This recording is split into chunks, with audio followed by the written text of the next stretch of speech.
ladies and gentlemen. Welcome to this Ask the Theologian today on Wednesday. I'm glad you're here. You know, on Wednesday, we do have a little bonus. We've got Wednesday night Bible study here at the church. We're going to be doing Mark chapter 14 tonight. We are in the segment which has they're leaving the upper room, going to the Garden of Gethsemane. So we will check that out. That's tonight about 10 after 6 or so p.m. So it's a little bit rough on the start because it's just local programming. We turn it on when we're good and ready. That's when we do it. But hope you can join us. And we are thrilled that you are here with us today. Love to take your biblical, theological, and worldview questions. And we're going to see how much time we have because I've got a little bit extra special for you. As you know, we're going to have a guest in just a moment, Boaz Shalgi. And so, but if you do have a question, put the word question if you're watching live. Put the word question and then give us your question, and that'll help us out. And then also, we've got the AskTheTheologian.com, where you can go 24 hours a day, 7 days a week. And if you want your question to be anonymous, that's where you'll have to go to do that on this beautiful day. What I want us to do is go to Gaza. We are going to talk to my Jewish friend in Gaza, serving in the IDF, back serving. He was in Special Forces when he was, that age. Now, he's not as old as me, but he's up there and back serving because of the war in Gaza. So we're going to check this out. Now, here's what I didn't get him on the line ahead. He's serving. He's active duty right now. And so he's expecting our call. We're going to try to call him, but, it's a war scene. It's anything goes. So let's see what we can get here.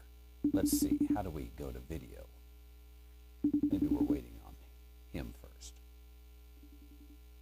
We're going to see. Hello. Hello, Boaz. How are you? I'm fine, sir. How you doing? I am fine, and I'm going to see if I can turn the camera on here and make that happen.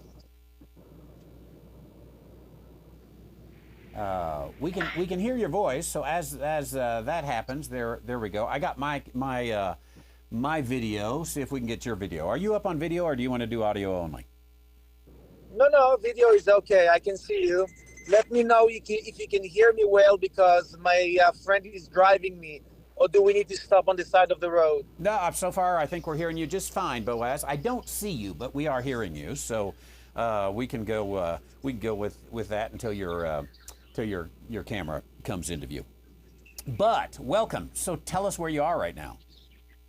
Okay, so today and tomorrow we're having this very intense training that will specialize us with the very specific mission that we're going to have inside of Gaza, and then right away we're getting into the heart of Gaza to join the fightings over there. Okay, so you've been in Gaza, now you're in southern Israel doing some training, and then you're going back to Gaza. Do I understand that correct? Yes, I was part of a mission for the last 5 weeks, protecting the Philadelphia road in the very southern part of Gaza, and doing other, missions over there that also include protecting the Israeli kibbutzes that were invaded during the October 7th Holocaust. And now we're deepening our mission. We're getting deeper into Gaza. And what we're going to do now is going to be a lot more active than what we did so far. It's going to be getting to Jabalia, which is now the hottest spot in Gaza. And again, I cannot specify too much about what we're doing because it's classified, but we're going to make them miserable. Now, how old are you, Boaz? I am going to be 57 on Saturday. That's what I thought. I knew we were the same age. Yep. Plus a few. But anyway, so you're going to be 50. Oh, first of all, happy birthday to you on Saturday. So how does a 57-year-old end up serving in the IDF? Well, again, going back to what happened a year ago, about 400,000 Israelis were called on reserve duty because we knew that this is going to be a big war and many people are required. Now, I was dismissed from the service 17 years ago when I was 40, and that was it. But now we are in serious shortage of soldiers, and some soldiers have been serving nonstop. I'm talking about reservists since the war started with short breaks. I mean, people have jobs, people have families, businesses are collapsing. And so I said, hey, listen, I can still shoot my gun and I can still do a lot of things.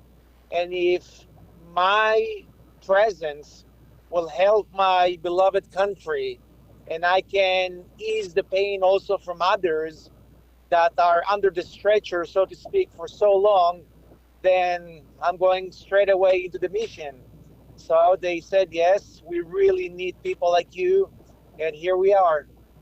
Well, that is amazing, and God bless you, of course, for your love for country that you give. And I think it's wouldn't you agree? In Israel, a love for country is a love for God.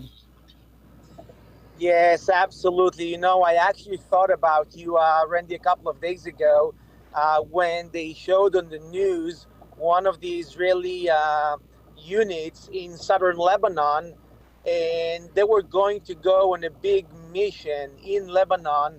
And the last thing they did before they got on their mission is all 100 of them gathered together and they were blessing God and singing and praising God.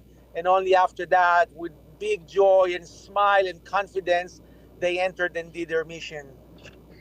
Yeah, it's for those of you who haven't been to Israel and seen, and obviously I haven't even seen quite that a scene like that where they're right on a mission. But you see these soldiers that gather together and sing and praise God and dance, and it really is a religious experience, almost like you're living in the Psalms and you hear them singing these great praises to God. So may God bless and protect each one of you.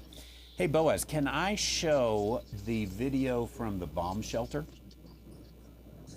Yes.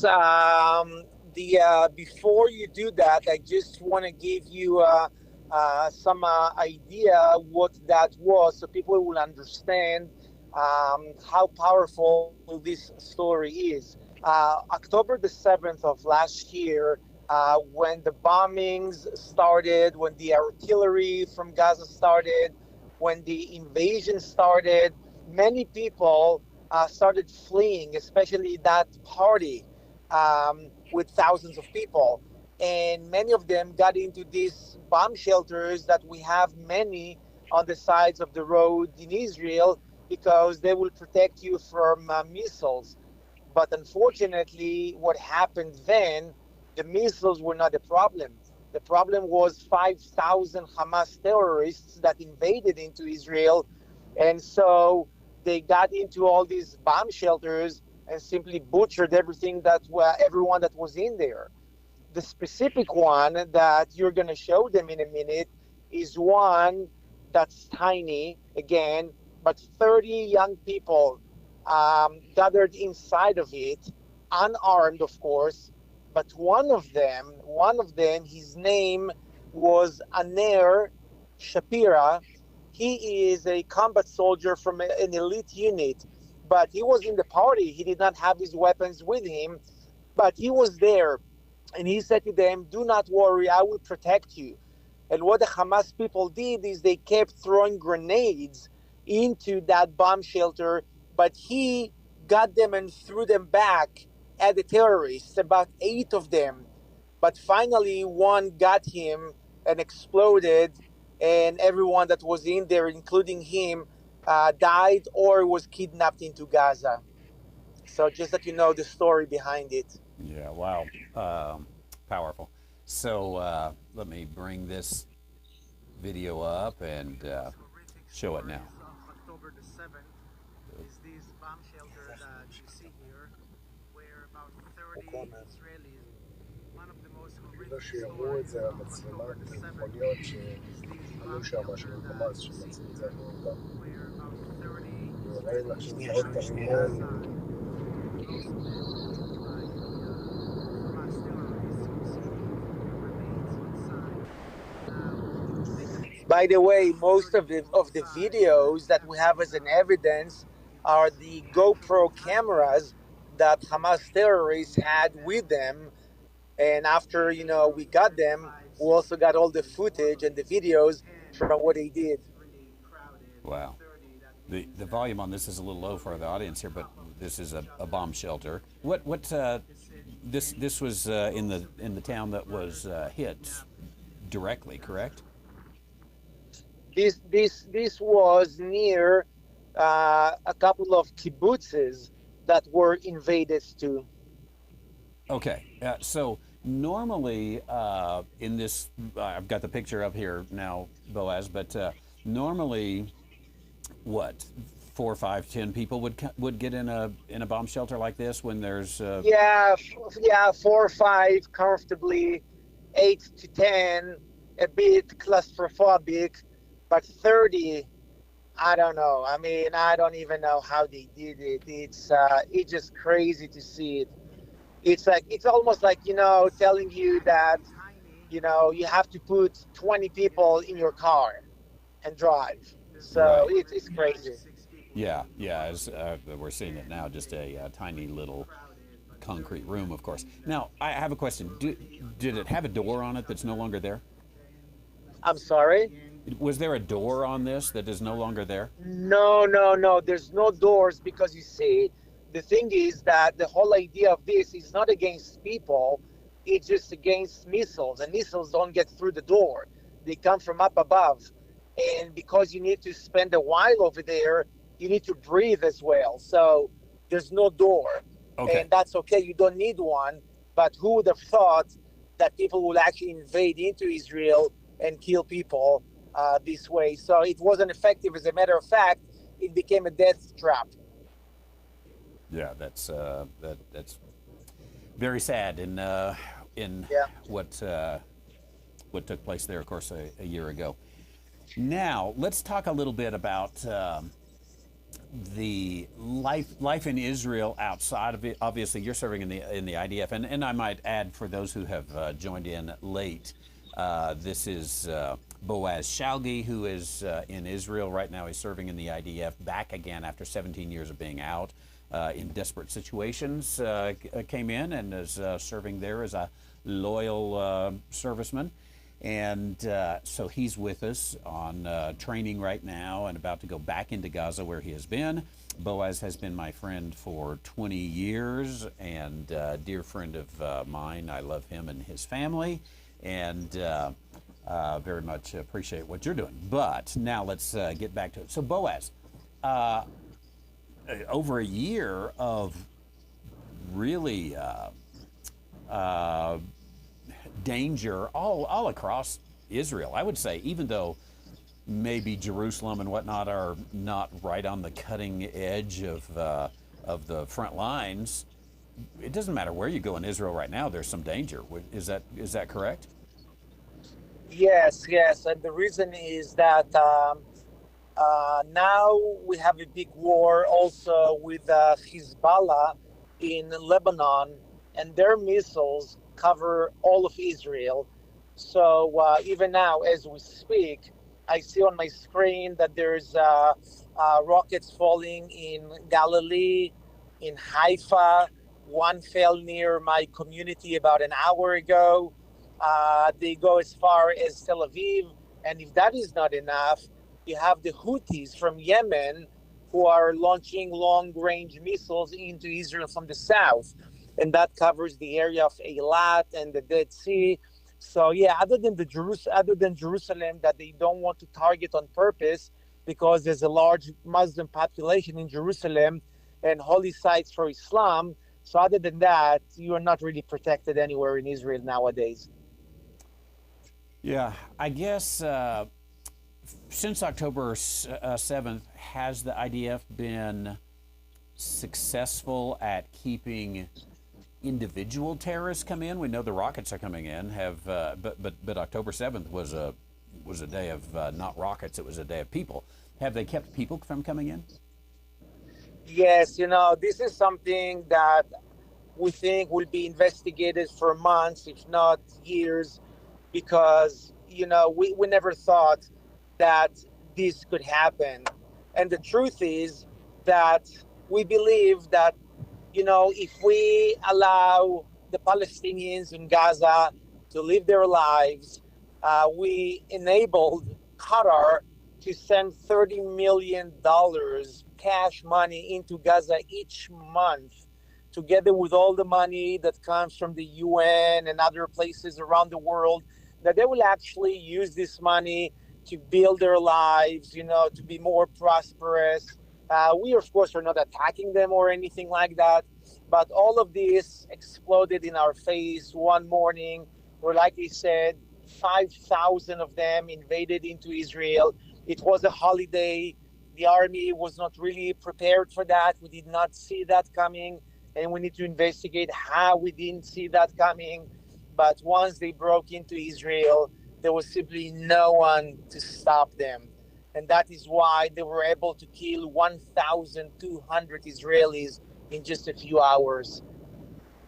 What did you say? 1,200? 1,200, yes, 1,200 people. Wow, amazing. I want to go back in history if we can just a little bit, Boaz. So I'm going off the top of my head, so I may have this wrong. It was Ariel Sharon, perhaps prime minister, and George W. Bush president when Gaza was turned over, was taken out of Israeli control and turned over the Palestinian Authority. Is that right? Yes, that was in 2005. So you can check who was your president then, but our prime minister was Ariel Sharon, yes. Okay, and it was George W. Bush here.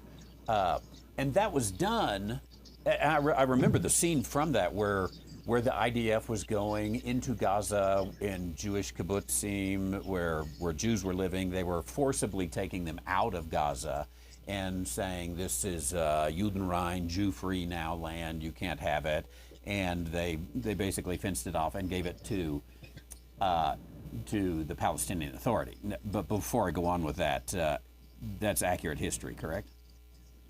That is very accurate history. We dismantled all the kibbutzim over there and removed 8,000 Jewish families from there to be dispersed in many other places in Israel, yes. Okay, so Jews forcibly removed from their homes, taken out of there.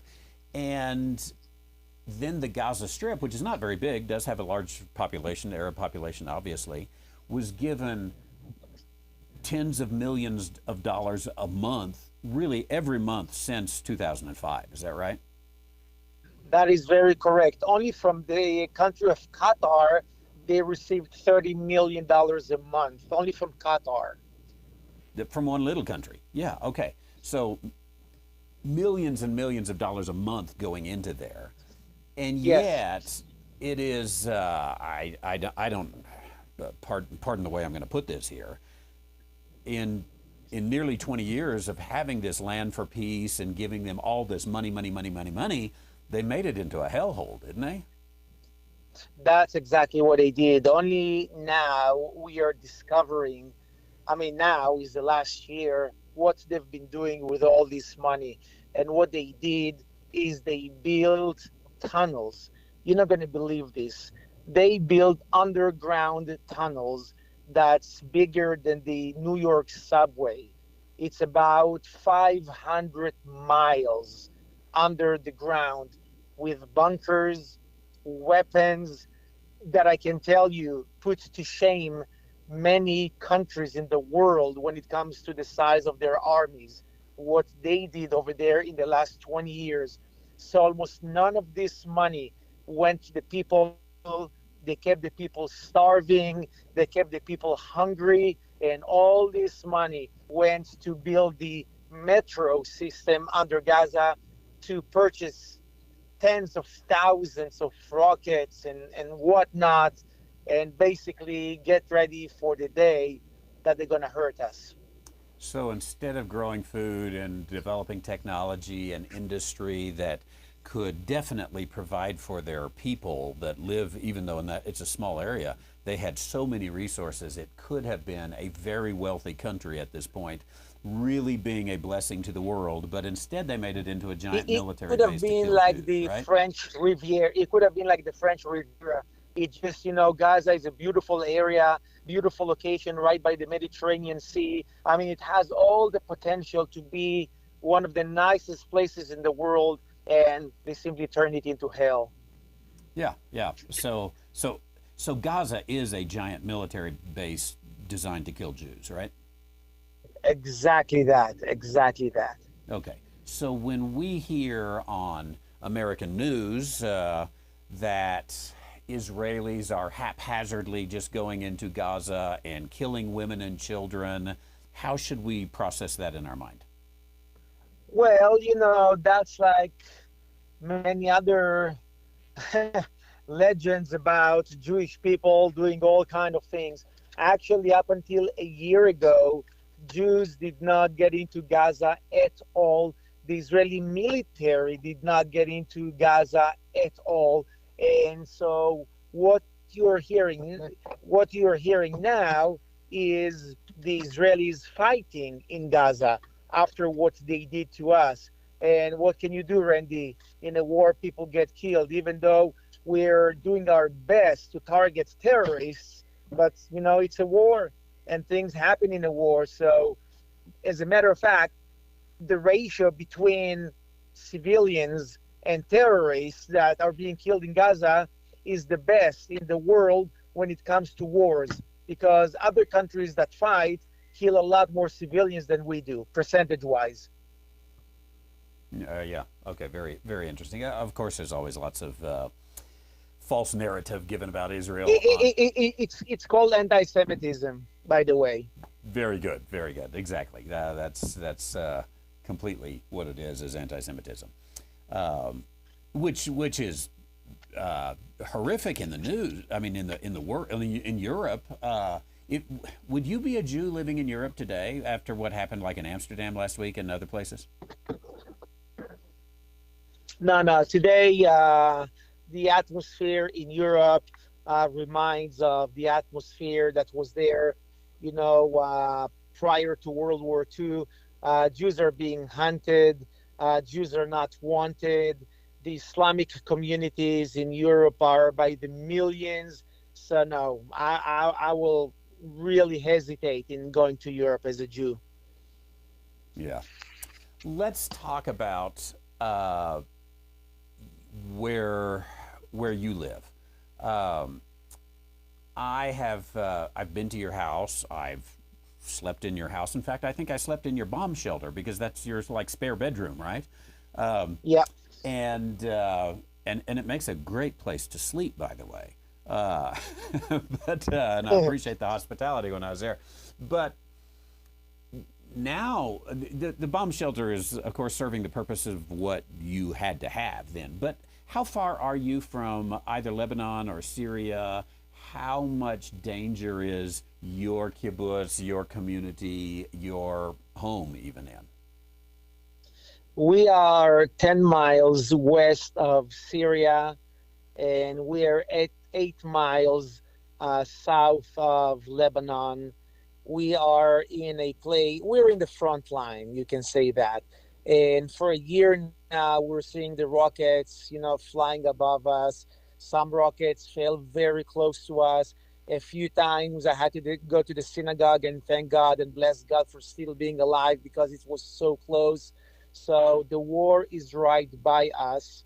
And again, the biggest fear is not only the rockets, is if God forbids there's going to be invasion either from Syria or from Lebanon, just like October the 7th last year into our communities. Yeah, yeah. I mean, 8 miles away with Hezbollah right there, it's not inconceivable that they could plan another surprise attack, right? Yeah. I want to show, Boaz, I'm going to show a video of, again, I'm sorry, you probably can't see this, but it's a video of, it looks to me like, I'll let you explain it before we show it. It looks to me like some terrorists trying to get into a home, and some Hebrew people are watching and have some commentary. Obviously, we won't be able to understand. They're watching, it seems like on a security camera, these people try to get into this home. Explain what that's all about. That's exactly what you're seeing. Terrorists that try to break into people's house and kill them, and because of the extra security that these people installed in their home prior to that, their lives were saved. Because you see, when terrorists invade into a community, they have about a minute and a half to 2 minutes to get in, kill everyone, and get out. They can't spend too much time because they know that time is precious, and eventually the armed forces will show up. And so this defense system is one that will delay you at least 15 to 20 minutes. And you're not going to spend that much time just to get into one person's house. So you'll just, say, okay, forget this. Let's go to the neighbor or to someone else where we can easily or more easily break into their homes. So this way, many lives of people were saved, even during October the 7th in the South, people who did fortify their homes this way. Okay, so this is a fortified home. The video is about a minute and a half, so as you said, that's about how long a terrorist has to be able to get in a home. They can't camp out there for 20 minutes trying to get into a single house. So homes protected like this are, the people are probably going to live through not only an aerial attack from a missile because they've got a bomb shelter, but also an individual attack. Is that right? Yes. Okay, let me show this video here to our audience.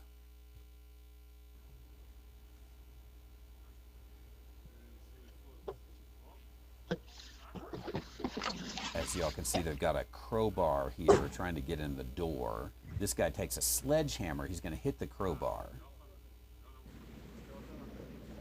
trying to break into this door, into this home.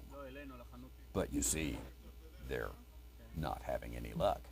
Do you know, Boaz, where this was? No, I'm not sure where exactly that took place. So they're really working. I suppose the other doors there don't lead into the house. They must go somewhere else, correct? Yeah. So the security system you put on the doors and I believe on the windows also? Yes. What you do is the people, the experts who come to your house, they first of all put extra locks on every window and every door, which makes it almost impossible to move it out, because usually it's really easy to do that. And then they put a special glue on the windows, which is transparent, so you don't see it. It doesn't block off your view or anything. But when you try to hit it with stones or hammer or something like that, it just doesn't break. It'll take you forever to break it, unlike a regular window. And that creates a lot of noise. It takes a lot of time. And these are the things that they don't want. And also it gives you time to get prepared inside your house, in the bomb shelter or with weapons, and get ready for whoever is coming in, and you're not being surprised by them. Yeah, okay. So, and this is, I don't know that we need a reminder, but you can't live in a concrete house with no windows and steel doors. To have a life, you got to have some windows and whatnot, which is an open invitation for a terrorist to get in, right? So this protects that security for the homes, correct? Yes, yes, and especially for situation like what we're having now, where my youngest son, is also on reserve duty in the army, so he's not at home. I'm not at home, and so basically at home now it is my wife Maggie, my son Itamar, and my 82-year-old dad. And for me, just the thought that they're being there without us, without the weapons and everything, vulnerable, that's a scary attack. It scares me more than myself getting into Gaza. Yeah, yeah, that's very, and we can understand that. I'm gonna share again. I don't know that there'll be volume on this, but if those of you online can't hear the volume anyway, he's speaking in Hebrew, so I don't think you would understand. I think this next one is perhaps a salesman for this kind of security system, and he's showing on a sliding glass door. Is that correct on what I'm showing? Yes. Okay, I'm going to switch to that, and we'll talk a little bit while this is going. But again, he is explaining in Hebrew some of the value of this system. You can see there that is we would call it a sliding glass door, I believe. Yeah. And he's going to display what they're doing. He's talking about the film that they put on the door. Again, you can see through it. It's transparent. And he's going to take one of these locks there. You can see the door moving. That's a huge point of vulnerability for a family like yours, right? Sorry, you said. A glass door or even a window is a huge point of vulnerability for your family, right? Vulnerability, yes. I mean, if it's not protected, then people who are determined to get into your house can do it in before you even blink. They're inside of your house. Yes. Yeah. Let me explain. He's got this little suction system. What he just did was put it on there and basically just lift the glass over the lock and was able to. Yes, and now he's going to show you how his system does not allow that to happen. Yeah. Okay. So he's putting the suction cups on now on his system. Yeah, just doesn't open. And then in addition to that, I believe that's the end of the video there. But he ends with a smile. In addition to that, there's a film that you can throw rocks, you can hit it with a hammer, you can't get in, right? Yeah, that's the one that it's really an Israeli invention that they put something on your window. Like I said, it's transparent; you can't even see it, so it doesn't really hurt your normal daily routine. You don't feel like you live in a fortification or anything like that, fortified house. But yet, if something happens, it's almost impossible to break these windows. And also, if God forbid it's a big missile, lands by the house, near the house, and the windows will eventually break, they will fall as one unit and not glasses spread, all over the house, which can injure you even more. So it's all being thought about. And again, nothing is 100%. But the fact that this gives you a lot more chances, to survive terror attacks, that gives you some comfort. And the idea is to give the family time to get to the safe room, to lock themselves Yes, up there, to get the food in the exactly. safe room, whatever it is that they need, correct? Yeah. Yeah. Excellent. By the way, if anyone would like to donate to Boaz's home for his specific family for this, you can do that. You could give either through Randy White Ministries.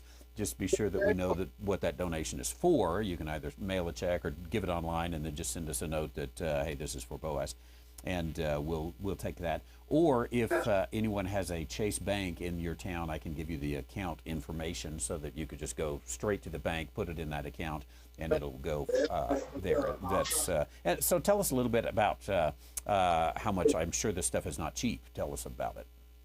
Yeah, unfortunately, it's not cheap at all for a house like we have because it's a private house. It's not an apartment. Apartment would be a lot, less. But when you're on the ground, easier to access. Then you need a lot more. Actually, you need to fortify all your entrances, all your windows, and in US dollars, it is $40,000, Yeah, so and it's $40,000 on us, not working now, zero income for more than 13 months.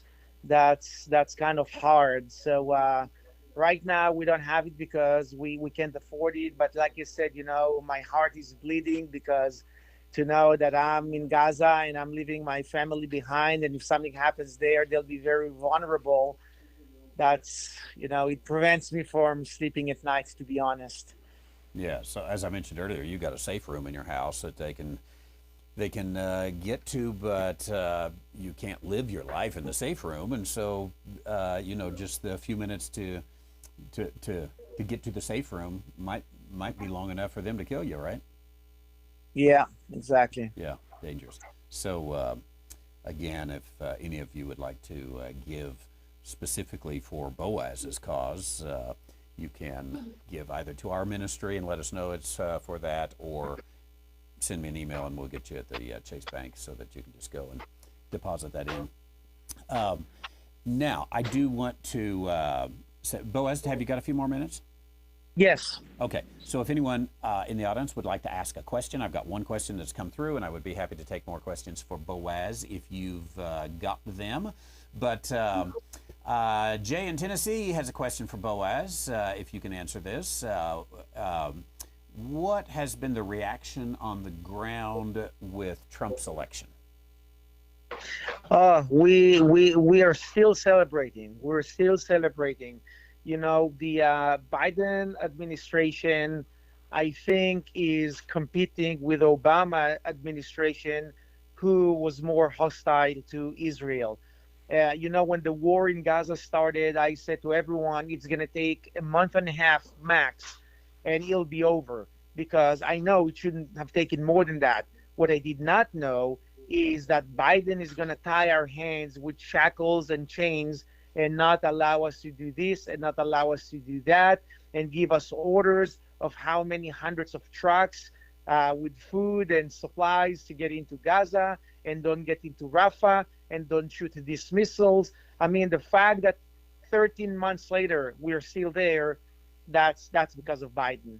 And same thing with Iran, by the way. I mean, Israel was going to go and destroy the nuclear centers of Iran and their oil fields and everything. And America said, no, no, no, you're not going to do that. You do what we permit you to do. So listen, what I said now is only in a nutshell. We went through really, really hard 4 years, and especially now during the war. And bless God, there's a new guy in office. Yeah, there's a lot of us still celebrating here too, as Nancy says, on that. But yeah, there is a sense, unfortunately, in which Israel has to keep good relationships with the United States, right? And the United States under the Biden administration, of course, the president here has virtually full control over foreign policy, and therefore they have only tipped a hat to Jewish safety, but put constraints on you so that you can't go take care of the problem, right? Yes, you see, Israel and America are good friends. Israel depends on America in many ways because that's the way it's been, for years. We buy our weapons from you guys and all kind of things. And when Biden all of a sudden says, we're going to boycott you, we won't send you all these shipments of ammunition if you don't do exactly what we say, then that's bad news. So, yeah. Let me. We'll give an opportunity for any other questions to come in here, but I want to show a few pictures that Boaz sent me. Boaz, it looks like a makeshift memorial or possibly cemetery that there's several pictures of. Tell us about this while I show some of these. Yes, unfortunately, I don't see it myself, but yeah, you're probably talking. It's on the cemetery, but this is the area of the Nova festival that was there, where 400 young girls and boys were brutally butchered by Hamas when they invaded, and no one saw that coming.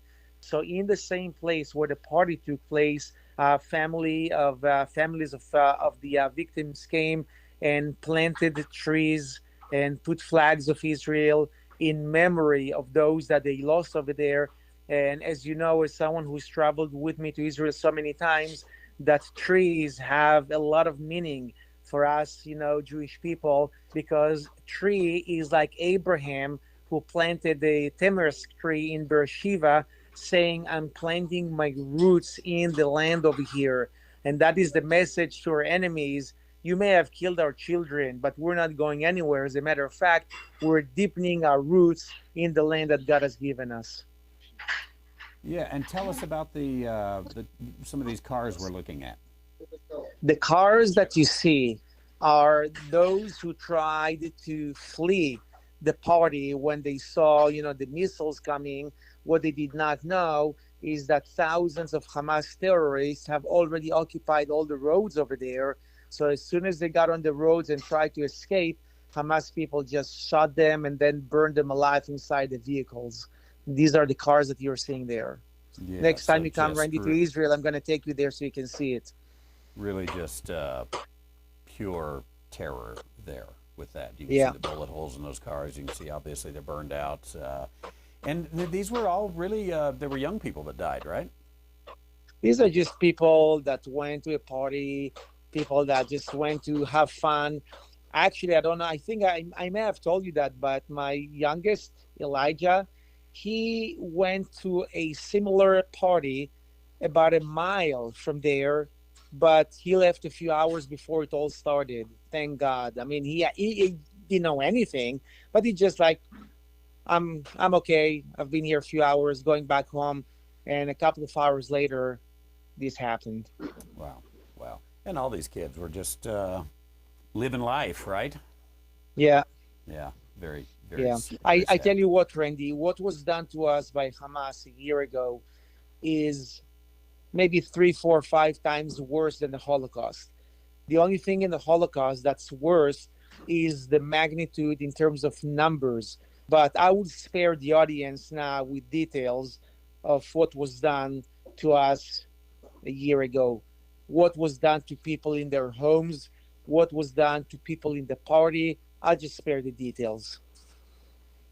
Yeah, and that brings a trauma on the nation, wouldn't you say? An emotional trauma that most of us in the United States can't understand. Where really, virtually every home in Israel is worried about tonight. Are the terrorists going to come in? So that fear, that I don't know, post-traumatic stress syndrome has got to be a very real thing in Israel right now.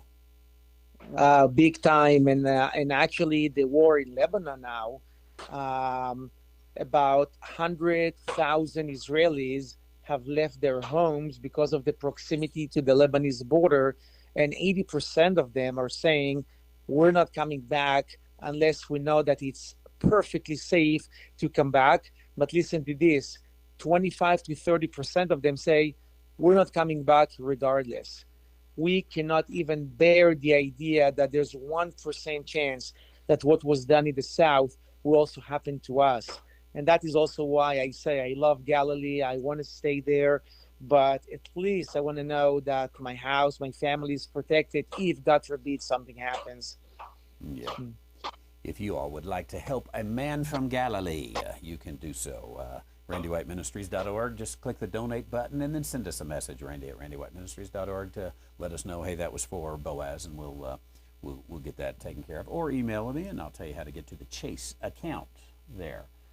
Boaz, thanks for spending 45 minutes with us here today, helping us to understand it. And we are going to be praying for you, for your safety, for your insight, for your wisdom. And I would assume you're working with a lot of younger guys, or do they have an old man's brigade? What is it? Well, most of them are younger guys, of course. Actually, when we met today with the officers in charge who gave us, the instructions, the training, and everything, they asked who out of those who came today is an expert on explosives, because that's part of what we're going to be doing in Gaza. And I raised my hand and said, I am. He looked at me and said, I wasn't talking about people from World War I. So,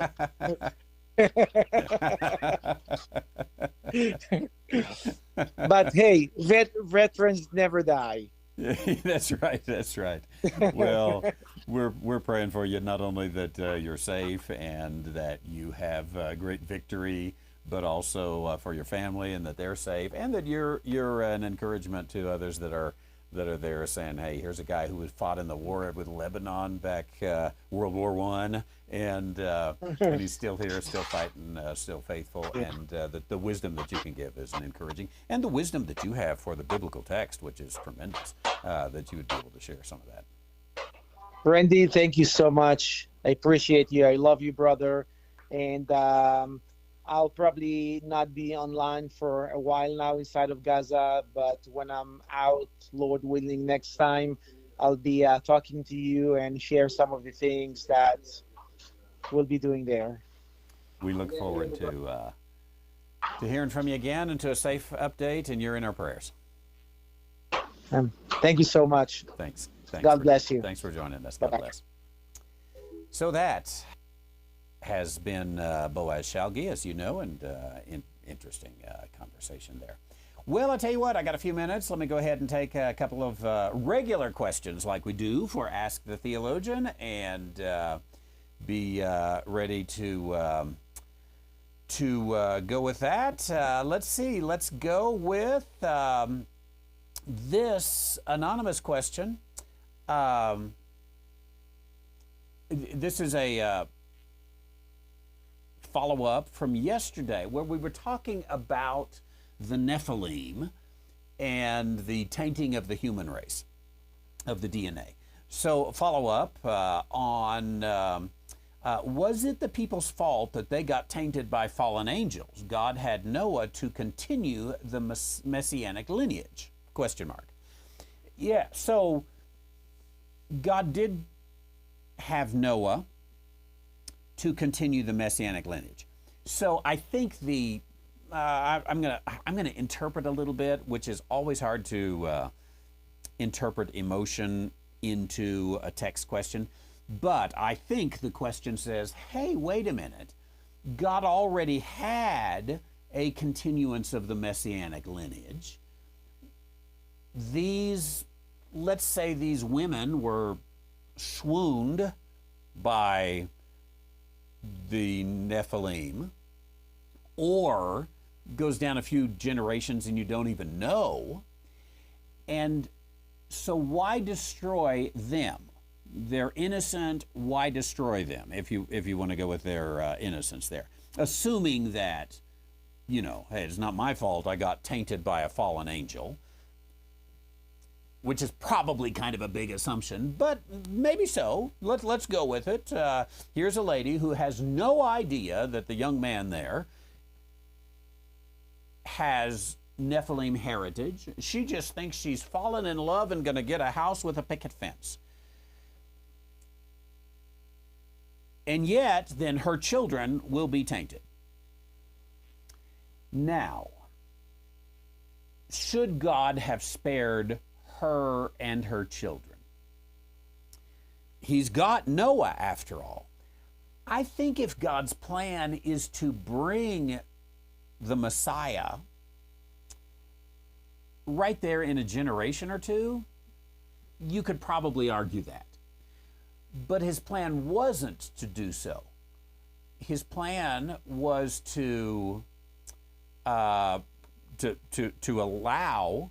things to go forward, for there to be enough people to establish the kingdom, the millennial world, that the nations would flock unto it. At this point, at its best, you've got 8 people. And there is no chance whatsoever that those 8 people can continue a pure line, especially with the premise of this question that you can't tell who's pure and who's impure, it would be impossible to have any purity. And so it had come to the point you had to say, hey, let's do it. As a matter of fact, it is my premise that Ham's wife was carrying a child who was Nephilim when she got on the boat. And that Canaan, my premise is born on the boat, introduced the Nephilim for afterwards. Now, there's a lot of assumption in that can you take that or not? But I think it was way too far to be able to say, yeah, those 8 people can continue a pure line until God chooses to deliver his Messiah. So I guess the choice is God is forced right then, forced by the devil's hand to say, you do the kingdom now, or let me say that different. You do the Messianic age now, the Messianic Savior now. There's 8 people for you to save. You do it now, or you don't do it at all.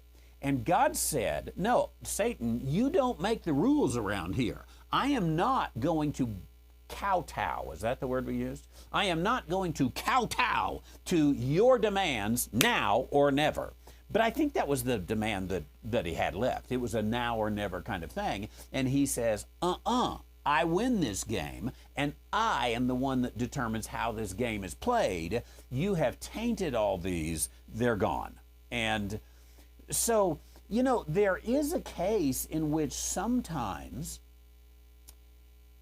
you put yourself and your family in danger because you don't reject something. And the world didn't reject this. They had to have known something's up here. Babies aren't born like this. Something's different. Had to have known that. And yet they didn't reject that. Let me give an example. I'll go back to what's happening in Gaza today. I hear on, if I happen to stumble on CNN and watch a little bit, I'll hear interviews with Gazans about, we just want to have a family and work our bakery, and our little boy here, he's so loving.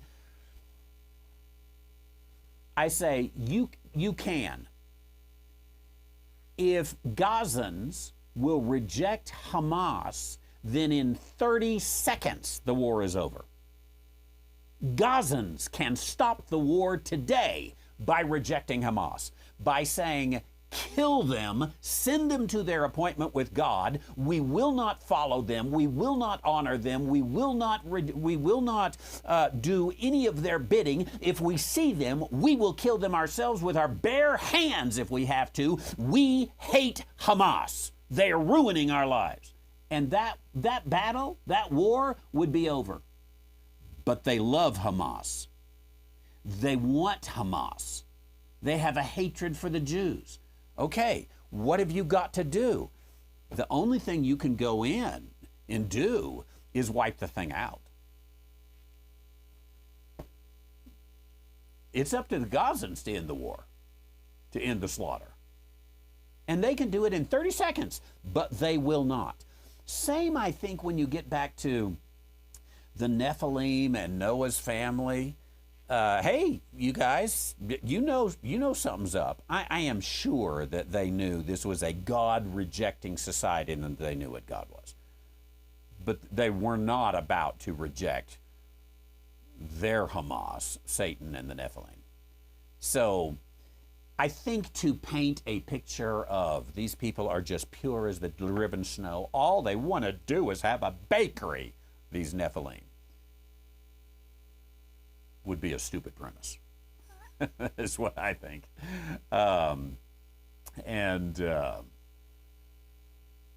Appreciate that.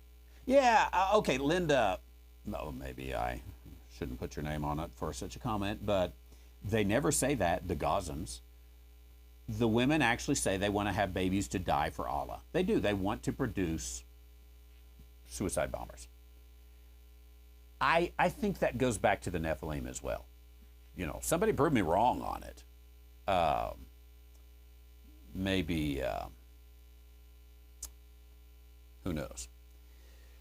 Here's a comment from Scott down in Texas. It's a good Texan comment. It's a shame those people were not armed. Talking about the Israelis.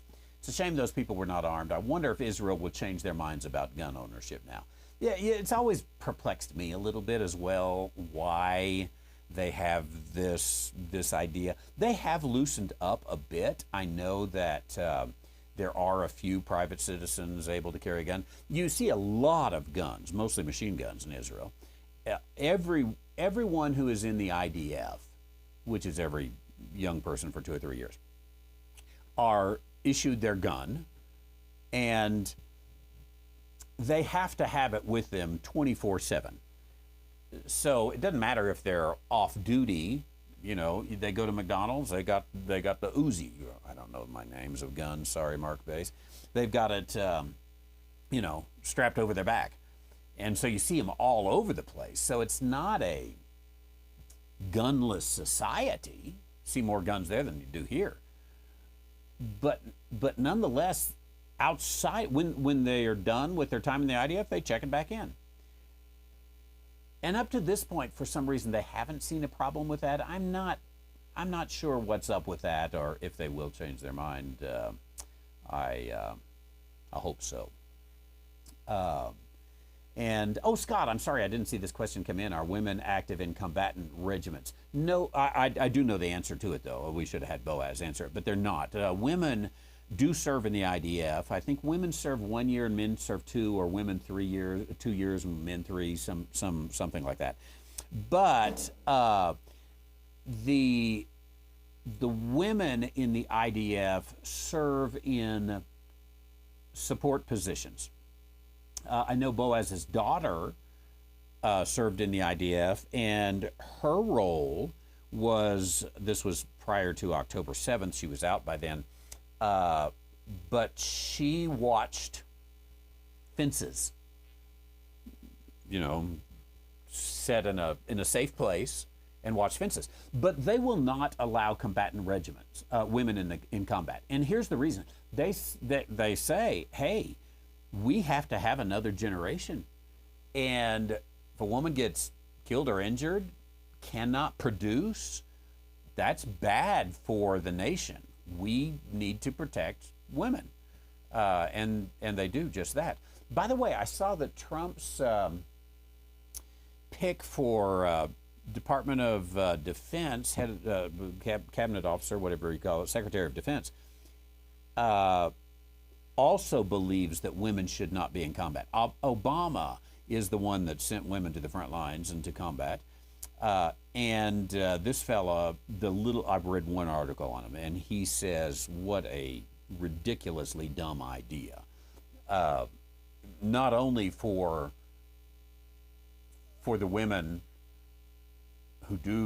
we want them to have children for the sake of the country, but just because the skills and everything you got to deal with right there in the heart of battle just is not a good thing. Okay, I am out of time. I've got some other questions. Some of them I see are technical related. We'll get to. Some are a good number of theological questions that I'll need to get to tomorrow.